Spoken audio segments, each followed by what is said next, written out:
Hey, what's going on, friend? Juan Papa here. Now, you might be having this burning question about business credit for real estate, meaning what are the top 3 things you need to consider when using business credit for real estate? So I'm gonna go ahead and jump into it. One of the first things you need to think about is this: the liquidation process. Because some people think they can just find a property, right? Buy it at the closing table and just whip out a credit card and start swiping away, right? To pay for the down payment and the closing costs.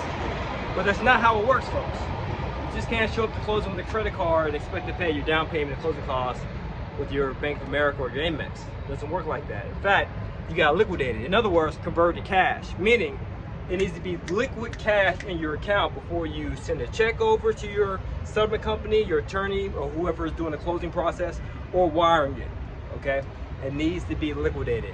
So you need to know, or this is one thing you have to consider, is how you're gonna liquidate it. Now, we at 1% Finance, we have 8 different proven strategies to liquidate that funding for you. So that way you can get the business credit and you'll be rest assured that you can use it towards your down payment and closing costs. Now, the second thing you need to consider is this: the holding costs. So you might be thinking, well, what are the holding costs, all right? Let's say you had to liquidate some of your business credit, whether it's to pay for business credit fees or to pay for some soft costs. These are costs that you incur before you close, such as property inspections, such as property inspections, appraisal fees, getting the entity formed, things of that nature, okay? These are some of the holding costs.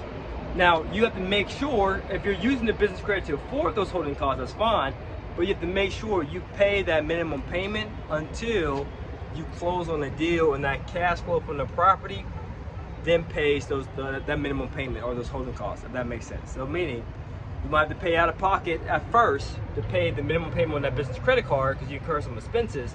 But once you close on a deal and you start receiving that cash flow in hand, you can use a portion of that cash flow to pay that minimum payment on your business credit card, if that makes sense. All right? Now, this is the third thing you need to consider, but let's recap first. We talked about the liquidation process. We talked about your holding costs. The third thing you need to think about is your exit strategy. Meaning, if you're using business credit to get you in the deal, how are you going to get yourself out of the business credit? That's a good question. And so we also have many different exit strategies that you can use, but I'll just share with you a few that you can use. One exit strategy is you can use the cash flow from the deal to pay off the business credit. Meaning, we just talked about using the cash flow to pay your holding costs.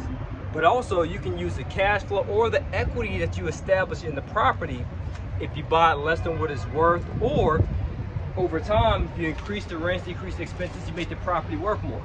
You're buying the property in a profitable and appreciating market. Then, once you build that equity out, cash out, refinance, and pay off the business credit. All right. So there's the top 3 things to consider. Now, if you need additional guidance on how to go about executing these processes, or getting more in-depth information about these 3 considerations, then we got you. We got a free training. All you have to do, my friend, is just check the link below to learn more. As always, guys, to your success, continue to earn passively, live passionately. Peace. Take care.